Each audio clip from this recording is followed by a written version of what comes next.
Scooberlicious Ultimate Episode 9.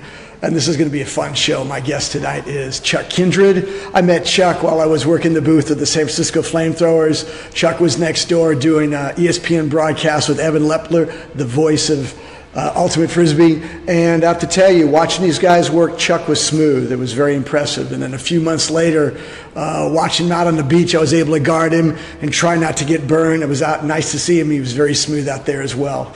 So when he reached out to me going, hey, I want to talk disc, I got a lot to say. And I said, you know what? Come on. This is an interesting guy I had on the radar. I wanted to invite, and he beat me to the chase. And so I'd like to introduce my guest for this evening, Chuck Kindred. How you doing, man? Hey, good. Now we're at Sports Basement, and as I'm setting up, he's pulling out the disc, doing disc golf. He's just rattling off all sorts of names and stuff. So this guy's a plethora. Yes, I know it's a Word of the Month club. I have to drop on you, but plethora of knowledge. So we briefly talked last night. Let's talk about the AUDL. I know there's a number of topics I want to talk about, definitely ESPN, but the AUDL West is heating up, and I'm curious what your thoughts are happening. Yeah, I think, I cover mostly just the Western Division in the AUDL. I get around, and we did San Francisco, Toronto, but the West for the last couple of years has been such a toss-up, and last year especially, Seattle came down and swept the playoffs, and I didn't see it coming. I looked like an idiot, as much as I know. I didn't see that coming. A lot of people did. Yeah, and it was like we were introduced to Nick Stewart, a guy who, to me I was just getting to know, and he's just a force of nature, and he just rolled through LA and San Francisco. Now, is he still with the team this year? He is, although he's playing in club. He's playing on Revolver. Really? I did not know this. Yeah. Look, knowledge. Thank you. Very good. Like they needed another badass force of nature. Exactly. Because they got what? Antoine Davis, Bo Kittredge, Nick Stewart, like 3 alpha athletes. Yep. Very much so. But whatever. No. So talk about this. You've got the Aviators that are hungry. They're one a notch above the Cascades. They look pretty good. They're hungry. Yeah. They're all playing with a little chip on their shoulder, something to prove. Someone trying to retain the crown. Some people want to be recognized because they've been sort of out of the loop because the Flamethrowers have been sort of the preeminent favors going in. So how do you see the landscape looking the last few weeks? I've always thought if San Diego played to their potential, they would roll LA and might surprise some people. They got that infusion of the Condors talent, and they've got Steven Milardovich, this guy Lardo. I don't know if you haven't seen this guy play. He's unbelievable. He's very fast, great last-minute adjustments, and like huge layout Ds. He got 2 layout Ds on Mark Burton. Nice. Nobody gets layout Ds on Mark Burton. You got 2 of them in crunch time at the game 2 weeks ago. So I think that's kind of a sleeper team. Hunter Corbett's really, really effective, and unfortunately, Seattle, you just never know what you're going to get. It's like sometimes they're lights out. They're always talented enough, I think, to win every game. There's no team that really is going to outmatch Seattle. But I'm kind of a homer, so I like the Bay Area teams. Well, you made an observation last night when I was talking with you that Seattle plays loose. They're a type of team that plays loose, where other teams play the inverse of that. So is that still the case? Can you explain what you meant by that? Yeah, I think when Seattle's at their best, they're very relaxed. They're kind of celebrating a lot. They're kind of goofy. Lots of jokes on the sideline, and that's how you know when they're playing their best. And there was a moment in the San Diego game. San Diego came back and beat them at the end, and you could just see them tightening up. Mark Burton kind of got mad. He's on the sideline barking, and on some teams, like if that's Ring of Fire, like that's a good sign. Ring's probably gonna win this game now. But with Seattle, that's really not where you get the best from those guys. They're just silly dudes. I don't know. These guys, like Chicken is, their Hall of Fame handler. His name's Chicken, Adam Simon. That's cool. Goes by Chicken. Yep. Like you can't take yourself too seriously. No. But if he's balling, no, too. He's so good. So who's the opposite of that? Who needs to play tight or focused to get the best out of their players of their team? Ring's the prototypical example. They're interesting because, like, the Ring of old, like when I was coming up, I played on Machine, Chicago club team, 2003 and 4. And when we saw Ring, they were kind of hotheads. They would foul a lot, and it was guaranteed to get chippy, especially if it was close. Their Fire's still the name, and it should be. But it's not quite the way it was then. They're not pushing the envelope. They're not trying to cheat to win. So hold that thought just for a second. Yeah. Let's bring it back to the ADL, because you talked about the looseness of the Cascades, how they're able to play. Who do you think in the West plays the opposite of that? Jacksonville. Well, in the West. Okay. In the West. In the West. Let's see. Like when you're I mean, I feel like San Jose is very composed and focused. Very composed, yes. Yeah, like when they're playing their best, they look confident, they look calm. Yes. You know, it's kind of that Silicon Valley, very like cerebral, very balanced, focused. Nice, very good. You know what I mean? I think it translates well, and Seattle's goofing off, having a good time. Like, look at Justin Norden and compare him to like Mark Burton. Yeah.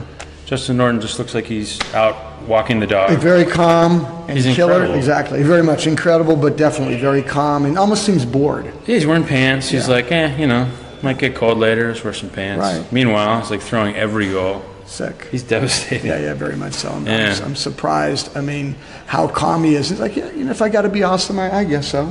Yeah. And he's awesome. Just another day. Yeah, very much so. So you've got 3 weeks left in the season, and then the playoffs happen. So looking at the outside of the West, what are the teams? Who do you have to reckon with? Obviously the Roughnecks. Yeah, the Roughnecks are the defending champs, but Raleigh is dominating the South, and I think that'll be, I mean, if I had to pick one playoff game to watch, it might be, you know, assuming Dallas gets ahead of beats Jacksonville, that final of Raleigh versus whoever. I just think Raleigh's playing at a really high level, and you think of, I mean, they've always done well in the AUDL, and then last year, a lot of those guys also play Ring of Fire, which we were talking about earlier. That team went to semis and had Revolver, I think, at double game point. They had no, like, theoretically that shouldn't have happened, but they're really good. And nobody was throwing the way Nethercutt was throwing in the wind last year. I saw him just destroy truck stop DC, and DC, I think, was ranked ahead of them, expected to make semis, and it was not a close game. Right.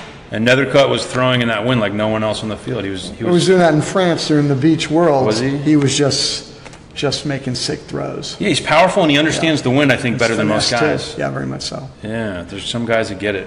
So let's change gears. So hold on. Let me put a bow on the AUDL. Mm-hmm. So if you had to put your money on a particular team, who do you think's going to who's the dark horse, and who do you think's the preeminent favorite? My dark horse pick is always Pittsburgh, partially because I'm from Pittsburgh, but also because, like, if Tyler DiGirolamo is healthy and playing, get out of the way. Like, he's a freak. He played nice at Worlds too. I know he's coming off some injury. Yes. Yeah, I think if he gets healthy, and they kind of have like a very winning mentality. They're well coached. They have some superstar power with Thorne and DiGirolamo, and Pat Earls is devastating. I mean, he's so good. I just think if they get it together, they will not beat themselves. They're very, very good at pulling upsets. I mean, it's than they did last year, and I think they figured something out mentally. I talked to Mike Donardis, their coach, and he said they work with, like a mental coach, like a sports psychologist, and he's been introducing some things to them that are really helping them stay in the moment more than they did in the past. I think they carried a lot of swagger. They were always confident, but a lot of times they would swing kind of wildly from one end to the other a little bit, and now they're really anchored on the moment, and their goals are very concise and easy to hang on to. I think they're playing a lot better this year. Now help me out here. I'm going to see if I know a name. Did Donardis coach Mama Bird? Or was Shetler, North Carolina? Oh, I don't know. Was he? I thought he was coaching Donardis coached UNC, yeah. UNC, excuse me, my bad. Exactly. He also coached Northwestern in 2003. Nice segue. Yeah. Oh, lovely segue. I pulled him in so hard to coach Northwestern, and I didn't realize he wasn't ready to be an elite coach yet, so we were terrible. But I didn't know that, so I invited him to coach us. What a waste. We'll get back to that. Hold that thought. I hope he's watching. So eventually I hope he is too. So you got the dark horse, and then everybody else is what?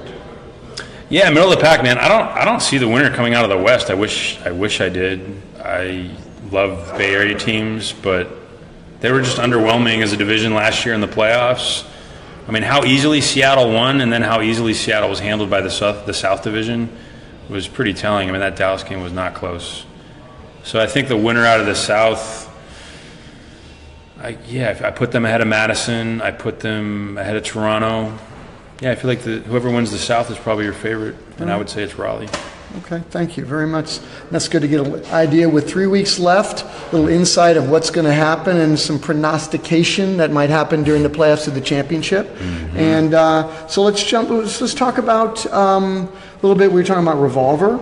Yeah. We were talking about Gorilla. And yeah, so cool. Yeah, and it's very cool. So how do you see the nature of those relationships with the pro team as well as the club team? There's some interesting storylines happening here. Just an interesting ebb and flow between club and pro. It's true. The flamethrowers are kind of aligned with Revolver, and the spiders are sort of aligned with Gorilla. Right. It's interesting, like when I got to the Bay Area, I moved out here in 2006 in the spring. I moved out to make the tryouts so that I got here in time, and tryouts start early out here because there's no winter, which there is in Chicago. We don't get going until the end of May. So I got out here to do that, and Jam was number one. Like, clearly, they had all the best talent. They were a juggernaut. They should have won it in 2004, but they kind of were very not disciplined, lost in the final to Saka on double game point. And that's when we all met Chase Sparling Beckley, who's just an iconic player. Where is he now, by the way? I think he's retired. I mean, he's not playing. I don't know if he's back out in the Northwest. He probably is, and he did school, in the South. Okay, good. I took you off the topic. So go on with your thought. Anyway, yeah, incredible guy. So when I moved out, Jam was number one. Revolver was just sort of evolving from Chaos. There was a team called Chaos. Mm-hmm. It was a Santa Cruz team before. And it's a lot like this moment. Now, I'm not saying Gorilla is going to overtake Revolver and become the preeminent team, but like it sort of feels that way. Like they're picking really interesting, kind of undervalued pieces in the Bay Area, and they're also developing some talent. And they have nothing to lose, you know what I mean? Right. All the pressure's on Revolver. The thing that's a little different is that there's more of this like recruiting from across the country that happens now. So a guy like Nick Stewart, like I don't know that Nick lives here. He might, but like the idea that Nick Stewart, the best player from Seattle, comes down and plays with Revolver. Goose Helton tried out, but he's not going to be here till late in the season. Otherwise, he might be on Revolver. And guys like George Stubbs, who was the face of Boston Ultimate, now he's on Revolver. It's just like all these guys, and Tom Doy's on Revolver. Like, it's a little different than it used to be. It reminds you of, watching like these NBA super teams form right now, where it's like, right. Oh, where's Paul George going to play? Right. And how, like, what was the stat? It was like 12 of the top 14 players in the league are in the West Division now. So it's like LeBron's going to make finals again, right. And then there's all these crazy teams that are going to be impossible to value. And that's what this is like. It's like, look, this Revolver thing could work great, and it could be like watching the Warriors win the NBA Finals, or it might not come together. And there might be too many cooks in the kitchen where it's like Antoine Davis is putting his stamp on the team and saying, it's my team. Nick Stewart saying, every team I'm on is my team. And, oh, by the way, this is Bo's team. You know what I mean? Like, this has always been Bo's team. Cassidy was the MVP of Club Ultimate 2 years ago. It's like, who's, Does it need, so let me ask you this. A couple of things you brought up. All right. Does it need to be somebody's team? Or does it need to be, this is our mission, we're going to run the game, here's our handlers, here's our cutters, or does it need to be definitively somebody's team? Well, I think it'll test the humility. So the three core values on Revolver are IHD, intensity, humility, discipline. This is going to test their humility because they've got the best talent. And if any of these guys lets it go to their head, like if Lucas Dahlman says, hey, you know what? I was here first, Mr. Stewart. Like, this is my team. This is my point. It's double game point. I'm going to be in. Wow. Like, if guys dig their heels in like that, which happens, man, we're all human. Sure. We make mistakes. And if they don't enforce that humility value, dude, it could slip away. It wouldn't be the first time a team just, like, let the talent get away from them. And that's an interesting, even going back into the general psychology of a team. And so we're dealing with when you have a bunch of alphas, what does that look like? So hold on, where does the coach come into play in order to steer this ship? Well, I think the coach, mainly the coach probably, Mike Payne, is going to be tasked with, and plus he's got Yo, I believe, right. as well. Yep. So two strong, thoughtful, well-respected leaders, yep. Natural leaders. Like when I was on the team, Mike was captaining, and I remember one time Eric Halverson, who was, he's a Davis guy, played on Jam, played on Revolver. I think he threw the hammer that won them their first championship. Wow. Really talented guy, tall, redheaded guy, if you ever played him, and just incredibly talented. But sometimes he would get like mind-blowing Ds, pick up the disc, and huck a turn. And that was just like a pattern. And he did that in I think we were playing Jam at sectionals. It's a big game. We want to beat Jam. We've never beaten Jam. Exactly. They were the number one team. And I think he got a layout D, did his thing, and threw the turnover. And from the sideline, I just said, oh, come on, Eric. Whatever. I said something that wasn't in alignment with what we were doing, and Mike right then, just said, I can't remember what he said, but he said like, Chuck, it's like, we don't do that, and it was just like, right. And it's that simple. But if you don't do it in real time, if you don't do it right when it happens, and you don't enforce those values, they start to slide, and when they start sliding, they get a momentum. And if they get a momentum in a big game, that's going to crush you. That's what happens in big games. If you don't have all your ducks in a row and something's outstanding from before, and people are questioning the leadership, it's all going to come out in the wash. You're going to underperform in big games. Sure. Well, to be devil's advocate, seeing how there's a calmness about Revolver. They seem very unflappable. Now it's going to be interesting to sort of factor in this sort of the alpha and how many. I mean, because you rattle off a number of really good players, and they definitely, from my seeing them how they perform on the flamethrowers, I see their individual stamps, how they can impact the game. It's very unique. Now, taking it to the point of Revolver and Open, it's interesting to hear your perspective and what may or may not happen, right. and who's gonna ascend or who's gonna have the control of the team. Yeah, I think I think one of the reasons Revolver's been so successful is because they got Bo on board. And Bo, at the time that he joined the team, was the best player in the world on the men's side, and everybody knew it. And so the fact that you could take this guy, when he was on Johnny Bravo, when he played in Colorado, he was a little bit of a cowboy. Like, he was a little out there, a little wild, never warmed up with the team, and you just kind of felt like the rules didn't apply to him. And I think he was looking for a program like that had good rules, good values, wasn't doing it out of ego, but was saying, like, no, well, let's all buy into this thing and let's be as successful as we can. And whatever they did, he bought in. And so that creates a culture where if the number one guy, that's why this alpha conversation is kind of important. Because let's say this year, it's very possible he won't be the best player anymore. He might be the most recognizable, but there was a play last year, and I think it was when Revolver played Sockeye in pre-quarters of National, something like that, before brackets. No, it must have been power pools. But anyway, a disc went up across the field, and Nick Stewart went up and with two hands ripped it down, and Bo went flying to the ground. And it was just there's a bigger dog in the frickin' backyard right now. Maybe, look, let me be the defender. Look, everybody's hunted. When you're a badass and everybody's hunting, you're the hunted. I saw Bo go against the Spiders, and he put his mark on the game confidently. He pulled down everything. He owned the game. Now, you think that, so let me ask you, as a defender of Bo for this one time, do you think that was a small microcosm of maybe something that's due to come, or have you seen a series of plays that go, hey, there's somebody in line that's...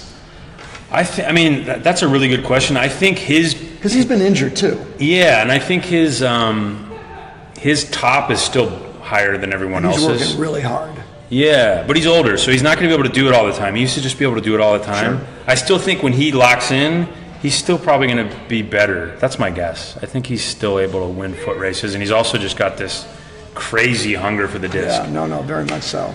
But he won't be able to do it every game through bracket. Sure. If they have to play a long game. The AUDL game, the field's so big, there's not a lot of breaks. You get exhausted. Sure. If they're in Montreal in the summer, it's going to be hot and muggy. Very much so. He won't be able to carry the team, so they won't need him to. But I think if you look at his total output, it's going to be less on Revolver and on probably on every team he's on. It's going to be a little less than someone else. So let's change topics here, because this is interesting. We could do a show and definitely look at that whole thing. So what does that mean? Because I'm fascinated with is how does a good team ascend? How does a good team sustain? And how does a team, you have 10 people going, you know what, I'm going to start my own band. Right. Or how do they keep the band together? And we're gonna check our egos at the door for the betterment of enjoying the fruits of our labor, versus it's all us versus me. And that's an interesting dynamic. But I want to table that for a second. Let's change it to Gorilla. I played against these guys. They're very hungry. They've got a chip on their shoulder. And I think, I don't even know if there's any analytics involved, but the way you were talking about them is they're finding people in the cracks that are really good, undervalued. Are there analytics involved that can discover these? I don't even think they're out there, but I'm sort of saying it's like a Billy Ball or a Moneyball situation. Right. But what are they playing? What are you seeing that's giving them the swagger? might be able to compete. I mean, with these guys on San Jose Spiders and on Gorilla, like a lot of these guys overlap, they know all the Revolver guys and all the Flamethrowers guys. So it's not really like theory that they can play with them. They know they can play with them. They know it can beat them. Right. It's hard to do that, like as a team, when you don't have a culture of success and that at that level. Sometimes that can be a mental hurdle, but I don't. These guys are all in the Bay Area. They're used to winning. Like when they play layout, they make it to finals. When they go, they're used to success. So I just don't think they're going to get in their own way. That doesn't mean they're good enough to win, but I don't think they're going to like be in their heads and lose the way, I don't know, in some other cities it can be like a big mental hurdle to take over that first spot. And the Bay Area has always been more of an egalitarian, meritocratic kind of place. Well, I think to compare and contrast is from the Spiders and Gorillas are consistent. They show up for every game, unless for injury. Whereas with the Flamethrowers, Revolver, people are going to they're playing in high level tournaments around, independent of Revolver. Right. So they're playing beach, they're playing some worlds, they're playing a lot of different things out there that are taking major pieces away, which takes their eye off of possibly can dilute you're chasing multiple hurdles. Whereas I think Gorilla they're really focused on 2 points. That's really true. It's a lot easier to be successful at one or two things rather than like a half dozen. And that World's roster, the World Games roster, has a lot of Revolver guys on it. That's a testament to Revolver. They're good, but that can also dilute your... Yeah, I think look, nothing against any of those guys, but I think it's a little disproportionate how many Revolver guys there are on that team. Like, I think it has to do with the fact that Dutchie coached out here and knows those guys. There's a natural chemistry. Like, that team doesn't get to practice that much, so there's definitely an upside to taking little clusters of players that have played together before. Sure. But, man, it's tough. There's guys that earned it. I think there's guys that earned it ahead of a few of these Revolver players. And same on the women's side. Like, I don't know how controversial to get, but, like, the fact that Cammie Groom isn't on that team is ridiculous. And I would take her ahead of Mad Dog. I would take her ahead of Anna Nazarov, and Anna's freaking incredible. But I'd take Cammie. I don't know. Yeah. I don't even know if they're exactly plug and play, like replaceable players, but I thought Cammie was one of the most just jaw-droppingly effective players last year. Was she invited to the trials? Yeah, she's an alternate. Okay. She's an alternate, so she was right there. But it's tough, I also get that, like, as a coach putting together a team like this, it's like I think it's a 6-on-6 format, right? 3 men, 3 women. So it's kind of a weird format. Yes. You have a small roster. You don't have a lot of practices. So you just do whatever, you take the path of least resistance to, like, goal. Right. We're trying to go win. Right. It's just interesting. But I don't know. As a fan, like, I wanted to see Cammie play in Poland. Like, come on. No, I've never seen this woman play. So now I've got to look at some. Okay, good. Because I know Anna's a baller. Yeah. Oh, my God. Yeah, she's totally earned it. But, I just, like, Boston won last year, right? Not only did they win, they crushed. So it's like, did you watch the finals at college, the women's division, seeing Jacqueline Verjus just crush I saw some people? of the highlights from that. No. Yeah, she's like so good. She's one of the players. Who's the Callahan nominee from Dartmouth? I'm such an idiot for not knowing that. But anyway, her teammate. She won the Callahan. He's dropping some knowledge on me. Thank you. Yeah. So, and then Cammie's on that team. There's all these, like, really, really high-level boss players. Leanne Hoffman's on that team. Thank you for mentioning these names, because these are people and players that need to get a shout-out. Yeah. I want to do my homework so I can be more versed at being able to have the breadth and depth that you have to be able to talk. Because there's a lot of exciting players doing some interesting balling. And it's so hard to keep up on it all. Of course. I wouldn't pretend to be up on all these players. But when you see somebody, like, you know how it is, like, you see somebody, you're like, damn, I've never seen anybody. Exactly. I've never seen anybody like Goose Helton. Like, the guy looks like a capital H running down the field. Like, he's just thick and athletic and fast, and he's just like, everything he does looks different. It just looks like a CrossFit athlete playing Ultimate. Nice. Like, it's crazy. Nice. So you get into that, and you're just like, I want to see more of that. I want to see what he does against this guy. I want to see Nick Stewart going deep against Trevor Purdy. Like, can he sky him? He can't sky Trevor Purdy, can he? He's like, I don't know, actually.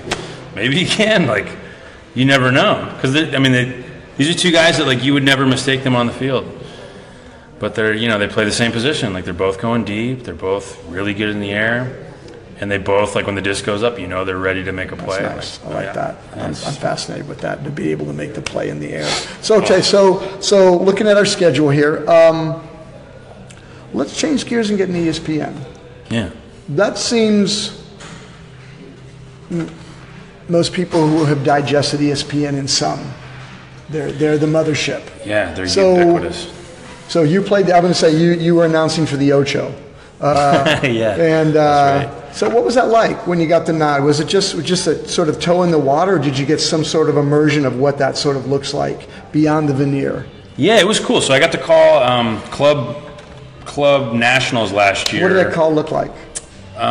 Was it like somebody knew you and just brought you into familiarity? Did you send them a tape or what? No, yeah, I emailed USAU. I knew they were like whatever looking at applicants, and I was talking to Evan. So I do the AUDL broadcast with Evan Lepler, and I know he was doing USAU. And what I had heard, I think I was just talking to Evan on the phone, and he said that Ian Toner was playing on Johnny Bravo, and they were at Nationals. So it's like, well, he's busy playing. So they probably are going to need someone else. And I was like, oh, well, I'll throw my hat in the ring. Like I know I could do. So initially they were looking for somebody to do all the men's games, all the co-ed games, all the women's games, and I'm like, look, man, I could do the research and try to get up on all these rosters that I haven't followed that closely. Like I'm a fan, but I don't know enough to be a color analyst in the semis of nationals between two, East Coast or South women's teams. I don't know. Like I'm not gonna have a depth of knowledge to do a good job. So that was my only concern. But they ended up getting Robin Wiseman to do co-ed and women, who's like an encyclopedia. I don't know if anybody knows Robin Wiseman. Like this is his vocation. This is his job. Like he does it in a way that's very rigorous, and it's kind of all the time. She's just a player who loves Ultimate so much that literally nothing happens she doesn't know about. I mean, it's very impressive. And anyway, so they got her to do that, and I just did the men's 2 semis and finals. And what I'll say is, like, I think they had a whole truck. So when we do the AUDL broadcast, it's like, we have like a kind of a skeleton crew. We have however many folks, 3 cameras and whatever. We have enough to get it done. And this was like, you walk in, there's food. They're like, here's a chicken plate that everybody gets when they call a game, and this is going on. And there's somebody like doing this and like making sure the lighting is right. It's a nice production. Yeah, everybody's very comfortable, like a very comfortable level of work, and they have a whole truck of people doing the production. Right. So like, there's a guy in my ear being like, "Yeah, we got that replay right here." That's cool. Like I'll say something like in real time, like, "Man, I wonder if when he pivoted, he dragged his back foot." And he's like, "We've got that replay right here." That's cool. It's like, whoa. That's cool. I mean, it just makes it so easy. Because that happens here. We're going to go to replay and just no, we don't have that one. Never mind. Okay, like here, let's run back that joke that Lawrence just made. that really bad joke. Okay, exactly. So yeah, it was so easy. Like I remember thinking after we finished the first men's semi, I was like, this is cake compared to the AUDL broadcast. And nothing against the AUDL stuff, but it's just like, it's more work for me. It's more work for everybody. Because there's less folks to get it done. Right. And I mean, shout out to Luke Johnson for just like Fulcrum. Oh my goodness, Fulcrum Media. Yeah. The guy, solid guy. The guy just doesn't stop working. It's kind of like he plays. If everybody's, he used to play on Rhino. He played on Machine, and he's played out here. It's like, Did you play with him? No, I never. Okay, but yes. But I've seen him, man. He just never stops. Like throw and go. Too. Yeah, he's. So I know him with the headsets, working the ESPN. Yeah. And I know he's working for Fulcrum, but he talked a little bit about his expertise. But yes, he seemed to be. Yeah, man. He talks like he's not a good player. He was never that good. It's like shut up, Luke. Exactly. Shut up. Very self-deprecating. But yeah, it's like exactly. He was good. He's still good. Good. Silly goose. So. So where were we here? We went all over the place, but so we talked about. So I'm trying. So we have to get this back on track. Back on track as we're going in so different areas. Yeah. We talked about the USA teams and the different people came on. Let's go back to you were coaching at Northwestern. Yeah. So I went to Northwestern. I graduated in 2003, and then I moved back to the Midwest in 2013, and I got to coach my old college team. I just went over to the Frisbee house, like, the house where all the kids live. I didn't know anybody there, but I just walked in the door and I said, "Hey, I'm Chuck Town." One guy was like, "Oh, I remember hearing about you, from my dead uncle who knew you or whatever." That's funny. I love that. And you're such a young guy. That's so funny. Oh man. Yeah, I just turned 37, so I was 33. Nobody had heard of me. I mean, people had heard of me, but nobody knew me obviously, and everybody was like, "Where are you? Why are you here?" And I was like, I don't know. I'm reevaluating my whole life right now. And they were like, we need a coach. I was like, let's do it. Right. So I was, I'd played on Revolver, and I'm a big believer in their values. So that's what I installed on that college team. So hang on a second. Yeah. So they had a team? Had a team. They had a team. Pretty good team. So you go in, and what are you seeing? What were you seeing, or were you automatically infusing the values? Because it sounded like it was bad. It was a bad culture. Yeah, that's what I saw. I saw that they were really limiting themselves, and that most of the issues were cultural. Like, we can talk. I'm not that good at X's and O's anyway, but I just saw some real basic stuff that if we fix this, like, we're just going to be more successful. Sure. Recruiting and retention is going to be easier. That was always a big issue. Like, literally, guys would quit during the winter. Like, it's cold. This sucks. I'm not going to do it. Right. And they would just leave, or they would join a frat and be like, oh, I'm out. Sure. So the things I saw where they were playing hero ball, like guys felt like they had to take over in the big moments. There's a lot of negativity, like people would yell at each other or get mad at themselves, or a lot of that like expression of negative energy. Right. And I saw both of those things actually bringing the team down. Because like I said, like you might see some teams, you might go see like a Florida practice, and they're fiery, and it brings people up and actually brings a level up. And by the end of the practice, even though it's like chippy, guys are running harder and guys are making bigger plays. And it's like, that's not what I was seeing. I saw the negativity bringing everybody's heads down. You know what I mean? Like, just looking at the body language. I'm with you. This is a team that's not ready to pull an upset. Yeah, exactly. Yeah, because they don't believe in themselves, and a lot of it's being reinforced by this stuff. So I addressed that, and it's hard. It's hard to do that when you got guys who've played in a system for 4 years and now they're captains. And even though they want to do the right thing, it's like, this is what they know. So in a big game, it's like, how are you going to tell your best player to not take over? Right. So it's a lot of work. Interesting. So did you lose a year of people who were not buying into the system, or did they buy in the system slowly?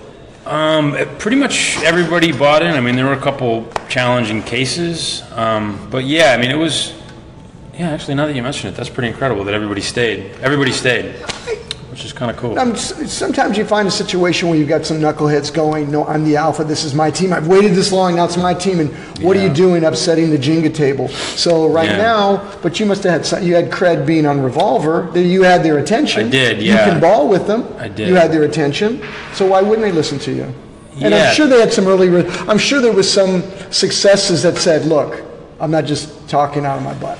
You can say. Well, it's tough, man, because when you're changing culture, you're not going to get any quick success. You might even get failure. You might get worse production. But there's incremental. You might see some fieriness in practice. There might be some to see you're seeing you're going in the right direction. It may not be that upset. Yeah. But there's incremental benefit. It takes time. Really? So what I noticed in that first year, I only coached for 1 year, right? So we were doing a big undertaking. Okay. Yeah, the next year I was still around, but I moved to Milwaukee, so I wasn't in town. All right.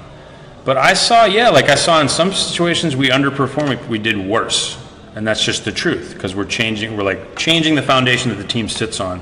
So you should expect things to be shaky and guys to make a turnover that normally, if they know everybody's role and they're comfortable with the system, they make the throw or whatever. You saw some of that.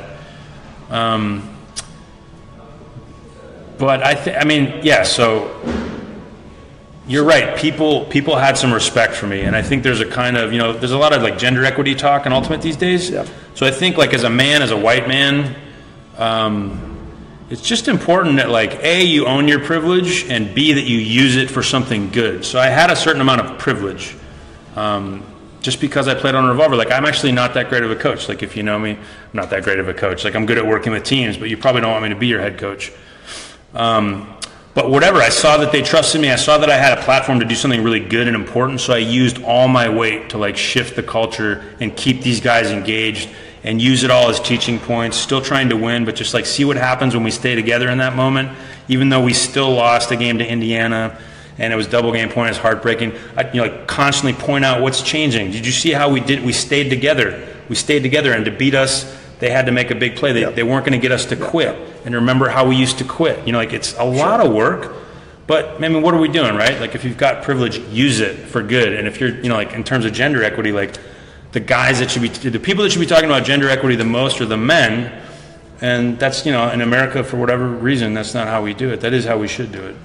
Well, yeah, that's a different topic, but I would agree with you. And if you're using your influence and your privilege, I salute you at that. So to go back to when you were describing those little I'm going to say micro positive moments. Yeah.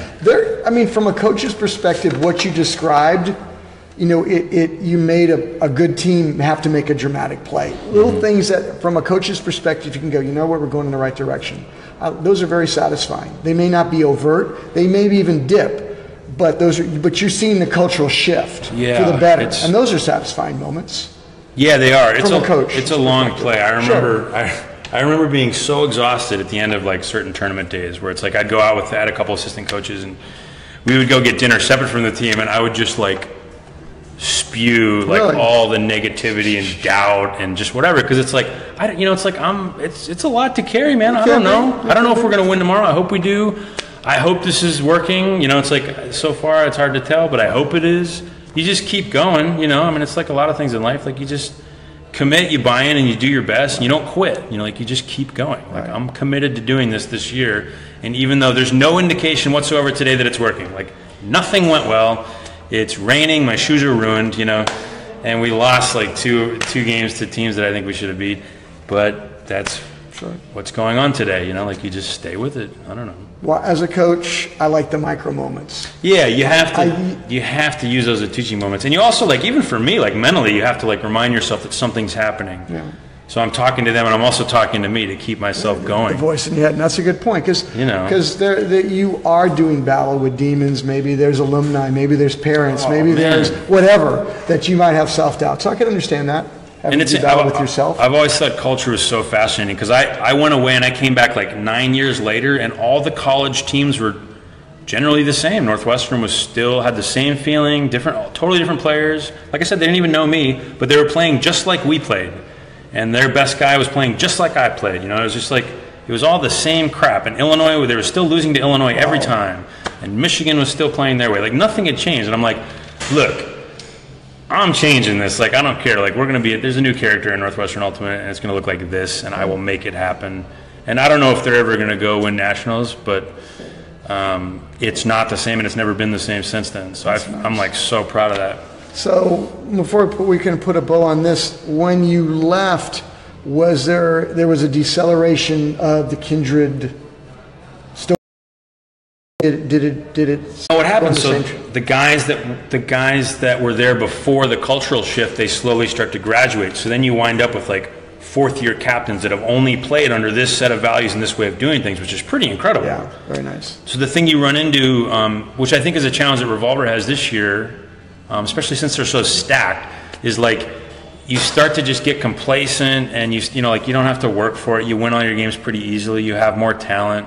It's hard to stay humble, and like Revolver and Northwestern are both invested in that as a value. So it's like there is some work to do to address humility and how to do it in a way where you're still confident, you still have swagger, but you're not. You're still rooted. Like there's a rooting that you want. Well, how do you?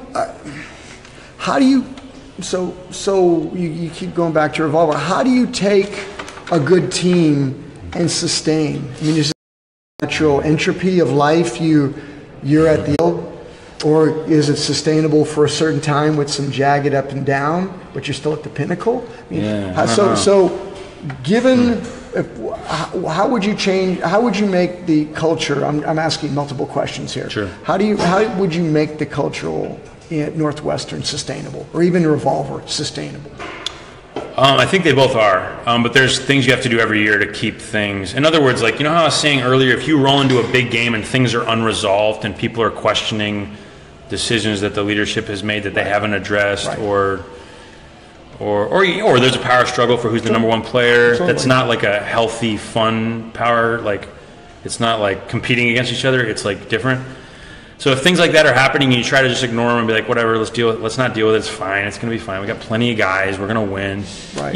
Then you get these like, in big moments, whatever you're trying to ignore, that's going to rise to the surface. That's when that stuff happens, that's when that stuff plays out, and that's why sports is so fascinating, like, because you see people just manifest this incredible scenario that's all coming from whatever, some emotional or confidence-based thing. You know, like watching LeBron lose when he was younger was like fascinating. And then watching him, you know, like when he was on Cleveland in the beginning and he was just happy and chipper and it was fun, I was like, yeah, well, he lost because he's not just one guy. Right. And then you see him lose when he was on Miami after everybody turned on him and he was in this other space. Right. It's like, man, that had a really different quality. And you could just see, like, it all plays out. You can look at his body, you can look at his expression, you can see what he does, you know, after Dirk hits his second 3 in a row and he's coming down trying to rally. It's like you can just see that this is an exhausting task for him now. And it's like that's an unaddressed issue. So, but is he Revolver as a singular man? Are you using him as an example? Because yeah, if Revolver has an issue with, like, let's say that they've got a power struggle going on, sure. And I don't know if they do, or let's say that they think they're owed things or that they're definitely going to win and they don't feel like they have to earn it. Then yeah, they can roll in and underperform, lose to any of these teams. There's so many teams with elite talent. Like Bravo could beat them, Seattle could beat them, Boston for sure can beat them. So whose philosophy was it to go headhunt for talent? Now we're going back to Revolver here. We're making this sort of a Revolver show. I think it's just too tempting, isn't it? Like, I don't know. I mean, it's nice to be able, I would think on some level it'd be nice to go, you know what, we can grow talent locally and we can hold the fort nationally with our good homegrown talent. But at some point, there's so much talent here too. Well, who wants to play for you too? Yeah. So, I mean, if talent is calling you up, are you seeking talent or is talent knocking on your door and going, I want to play for you? And that's a different scenario. Yeah, it's funny because, like, back in the day, like, they went after Bo and they tried to get Bo. They had Martin Cochran out here working for Google, really good friends. Right. You know, and so that got them Bo, and Bo and Martin got them Mac Taylor. And then it was like, oh, now we're actually talented enough to beat anybody. But that wasn't true before. They had Sherwood and Wiseman and Robbie Cahill. I like Robbie. Oh, man. God, he's such a good player all around. Stone cold, dude. And he's like a puppy dog, man. Like, he just runs around and does stuff, has fun. Him and Sherwood always, like, running around, playing catch. I played volleyball with Robbie. He did not know how to play volleyball, and he was good at it. I'm not surprised. It's just like, I don't know what you're doing, but it's working. Like, we keep winning points. I don't know what you're doing. So how do you? So if people are knocking on your door, and they're all ballers, you say, we'll make room for you. Come on, or come try out. I think, tell them no. I think you invite them to try out, but I think, like, you need to maintain like a cultural identity as a team, or sure. You need to come in. We want you here, but this is. I mean, that's not everybody your point. Fits. This is our culture. Right. And it's not. Yeah, it's not just like we need a handler, and Tim Garrett wants to play for us, and he's a good handler, so he's in. It's like, does Tim Garrett fit on the team? And actually, my year that I played on Revolver, Seth Wiggins was on the team, and he was probably our best player. I mean, I don't know if you ask the guys on that team. He might have been our best player, but he didn't fit with our culture. He fit great on sockeye. But you can't do that. Like, I don't know. It's not worth it. And what happens is, like, you get great production out of him, but if it affects the culture, then everybody else comes down 5%. Like, your total performance comes down. And you need to be intelligent about that. So not everybody gets a spot, even if they're good enough. And that's, and that going back to, like, why Cammy Groom didn't make it or whatever. It's like, that's a big part of the decision. It's not just who's good enough to make the team. It's like, what is going to create an impenetrable force that we can go to Poland and win with? Good. We're able to bring this together with culture. It comes back to culture. It comes back to... It's all I know about. Very good. No, it's good. Well, it sounds good. So I was trying to piece these different tendrils that were out there coming together. So yes, very cool. Yeah. So let me ask you, I have a series of questions I want to ask you, but so you're not balling these days. What, are you playing beach? You're playing disc golf? What are you doing in this world? I am really into boxing right now. So Didn't see that coming. I like hitting and kicking stuff. So a little bit of kickboxing workouts. But I play some beach still. I got into beach volleyball when I was in Milwaukee. That's fun. Big cyclist. Throw the kettlebell around. I don't know. I stay active, but it's funny because, like, it used to be I trained just so I could compete and win, and that was the only reason. Sure. And now it's like I work out just so I have a good life. So it's like what you do to have a good life is quite different. And some days I need to hit something because I'm having a bad day or whatever. And it's like, oh, no, I feel great. Or some days I need, like, long cardio. So it's like I get on the bike. And I don't know. You just listen to your body and do what it needs to do. So ultimate is not the major portion of your life it used to be. Yeah. I still like playing beach, but honestly, it's not. I mean, I remember so many years where all I wanted to do all day was play ultimate. Like, it's all I wanted to do. I didn't even want to talk about other stuff. You know what I mean? Like, nothing else. And now it's like I still, like if I had to pick a sport, it's still my favorite. But in terms of like activity, it's like it's just not up there anymore. I don't know. If there's a really good beach pickup game and it's fives and it's co-ed and the wind isn't terrible at Ocean Beach, like you'll find me there because that's the best. But is that the one that Rocky plays in? Is it the Revuelto game Saturday mornings or something? I like that, the Revuelto game. Well, that was their Masters team. Yeah. Revolver Revueltos was the Master team. Yeah, I think it's that crew's pretty high level. That is a beautiful game. I wanted to I was talking to Rocky because I'm hoping he's going to be on. A legend, dude, Rocky Beach. And I would love you should get a drone shot of that game because that game is so beautiful. I mean, really, I was playing. I'm trying to think, Fringo, out there, and we were playing this, doing jacked up things. It's very cute. But you guys are out there doing your beach, and it was so beautiful. And you were just, it was just. The play is so high level, and a lot of those guys have played a lot of beach, which is different. So I was going to tell Rocky it'd be great if you had. I think that would be great. I like to do that. And it's small enough. I've always thought beach is a nice, like, to shoot well with cameras. Like, beach is pretty good because it's such a small field and you see big layouts and you can still see a lot of action. But man, it's so overwhelming to try to cover a whole football field. You know, like the AUDL field is 53 yards wide and 120 yards long. It's a big change. It's almost like a multiple drone shot sort of situation that you do. But that is a nice footprint. But I was just watching you guys and I wanted to say that was a really cool, just to watch you guys play. It was very cool. Thanks, man. Yeah. So let's change gears again. Let's put on your coach's hat again. All right. Let me just. You're a new player. Yeah. You're coaching a new player. Coaching a new player. What tips would you do for a new player to get them indoctrinated in the game? To grow their skill level? What are the basics that you would teach them? I mean, if they're a young guy, then you just want to help them develop an athletic base. You know, like if you're coaching a freshman in college, like help them know how to lift and how to like condition so that they can like just increase their athleticism. I think this, you know, as far as like setting them up to throw flicks and backhands correctly, working on footwork. Footwork is so much bigger than people give it credit for. So like how you set up a cut has way more to do with your feet than anything else. And how you break the mark has way more to do with your feet than anything else. The way you set a mark, the way you play D, like focus on footwork and focus on athleticism. I think the skills are very developed over time. Like if you're not good at catching, you will be. Just throw and catch a lot and you'll be good.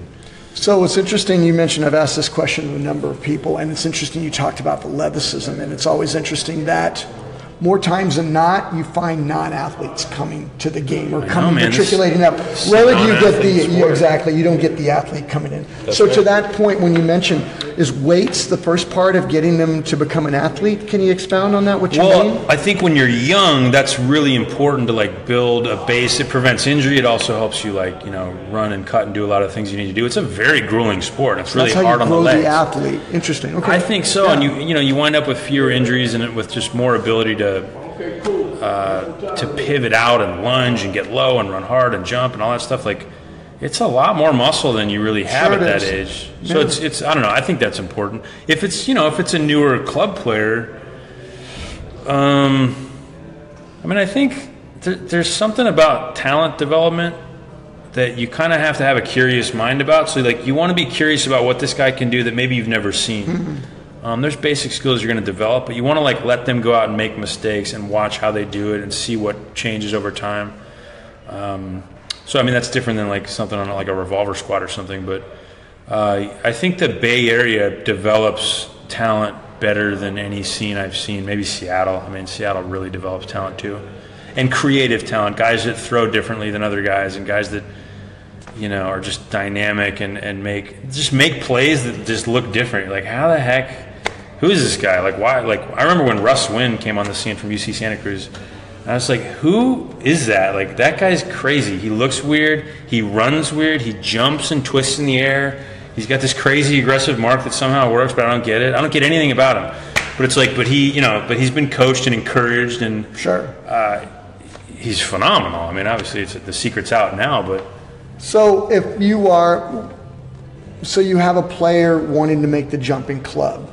Who wants to be like Russell Wynn? What tips do you give them? You need to go out and do X, Y, Z. These are some of the skill sets or the training sets that the next level exhibits. Yeah, I mean, again, I think it's like you need to put yourself in a position to succeed. So, and most of that's physical. Like, you need to be in shape, and not just like in shape, like I can run around, but like in shape. Like, you need to maximize your body's potential, and that starts at the end of the prior season. You know what I mean? So I'm certainly not the person to ask for like all the ins and outs of how to do that, but it's like, you can impart. I mean, you have some idea. I mean, it has to do with strength training. Like, it's a long season and you can't get injured. Like, if you want to move up, you cannot get injured. So figure out how to not get injured and how to, you know, increase speed, increase endurance. Other than that, I think there's I mean, that sort of leads in nicely to the mentality you need to have, which, you know, this is a team sport. So it's like, there's only a couple guys that can take over a game. I've seen Bo do stuff that just doesn't make sense. And guys like Dylan Tennell, like, he single-handedly beat Revolver in the finals of Nationals in 2009, in my opinion. He's the only guy who could beast through that win. Is he still around, by the way? Yeah, he was actually the MVP of the AUDL last year on Atlanta Chain. Really? Or Atlanta, okay. Sorry. Atlanta, what's the name? Why am I forgetting the name? It's very embarrassing. Well, go ahead with your thought. I'm going to see if I can find it. Anyway, yeah, this is a guy who, like, literally was the only one powerful enough to throw in that wind, and he's a game changer. But for the rest of us, for almost everyone else, and even for these guys, it's a good idea to have the mentality of how can I make my team more successful and not worry about how many goals I had, how many assists I had. And when you look at a guy like Joel Schlockett, who led all goal scorers in London at Worlds, he's a guy who doesn't care about stats, never has cared about stats, and has always been like, what's the best way to do things? Like, he was coached by Yo at Berkeley, and he was just a guy like, what's the best way to do this? I want to learn how to do it the best way. And Yo teaches and he listens and he gets better, and Yo teaches and he listens and he gets better. He's playing on Revolver like while he's still in college, and he's very effective. And there's no ego, and that makes him a great student and a great competitor. I mean, I shouldn't say there's no ego. There's a lot of ego in the sense that he's very confident, he knows who he is and what he's capable of. Sure. But there's none of that arrogance. And I mean, if you can have that mentality where you're hungry for success but you're not arrogant, right? I mean, how many of those are there? There's not that many. So as I look up the stat, what was I looking for? Oh, Atlanta. I'm blanking on Atlanta. Atlanta Hustle? Atlanta Hustle. Yeah, there you go. There we go. So yeah, Dylan was the MVP for Atlanta last year. So with a few minutes left here, you had to exhibit these traits to play on Revolver. What were you bringing to the table? Already a mindset? You've already played at high levels to get to Revolver. Yeah, I think when I was coming off of playing 2 years at COA with Brass Monkey, and we made semis both years at Nationals, real high-level team. And I had played for Machine in the past. So I was a pretty well-developed player, and I was probably an offensive But did you come in with street cred? Like, hey, no. So you had to earn it. Man, I had to fight my way in, yeah, because I'm not a Bay Area guy. Okay. And Revolver back in the day was very Stanford heavy. So it was hard to break in. And even when you're on the team, it was hard to get big points because, because there were guys that were really good, that were performing well, and that had played together for years. You know, Robbie Cahill had been throwing to Wiseman since they started. So, like, what do you want me to, I'm not going to jump in there. Like, you guys do your thing, keep scoring, because you're our only hope, you know? Right, that's But I definitely brought a big, I think something that, like, there's a certain mentality of, like, let's connect with the community at large. And I think Revolver's never been great at that. It's always been sort of unnatural. It feels like a very introverted team. It still does. So it's like a flashy team, and it's a very effective team, and champions. But not just an introverted team, kind of a quiet, thoughtful group. And I think there's an opportunity to connect and teach more and carry the message, carry the sport across the world. Absolutely. I'd love to see them do more. Absolutely. And so I brought some of that. Like, I was really big in, like, connecting us with juniors teams and playing all the leagues. Like, look, I know we're on Jam and we're on Revolver, but, like, let's play the leagues. Good for you. And, like, out in the Bay Area, luckily, a lot of the top players do play, like, Winter League, for example, which is, it's incredible. When I was on Machine, like, I was straight told, do not play Summer League. I can see that. Like, we want to win, and don't get injured. You know? Exactly. Yeah. Don't ride your motorcycle, and don't play club, or don't go play not club, but don't play pickup. I could easily go to tournaments and see club players like mingle and talk and be amongst the plebeians. Yeah, be one of the tribe, man. I love it. Be one of the tribe. Like, one of the greatest things about Ultimate is that we're a tribe of people that. I love that. I agree. It's a special group, and there's a way also that it's like, I mean, it's no wonder that our community's tackling like gender equity. Yep. A lot of other sports aren't, or they're doing it as they go. No. And we're actually getting out in front and making it a priority. And I think that's because we're a community that, like, when we see something wrong, we try to help fix it. And we're a compassionate group of people. It's incredible. And I think as it comes up from the ranks young and filters up, it's great for the young kids to come up with that mentality. And I love it as it's seeping up higher. That's very important. And I'm glad that this sport is championing the cause and a voice out there. Yeah, we try to be a part of the solution. I agree. It's cool. Very much so. So we're going to put a bow on this. This has been a really nice conversation. We meandered all over the place. I love it. It was really good. More to talk about. I think there's going to be a part 2 down the road. We'll cross paths. But I want to thank my guest, Chuck Kindred. I'm Lawrence McKendall, Scooberlicious Ultimate. We're going to be coming down the road. We have a spider cast coming up with Sonny Zaccaro. Hopefully we're going to see Exton Titcomb. And then, let me see, Luke Johnson. We got some other people coming down the road we're going to talk to, some interesting people. So we'll see you down the road. Peace. Later. All right, take it easy.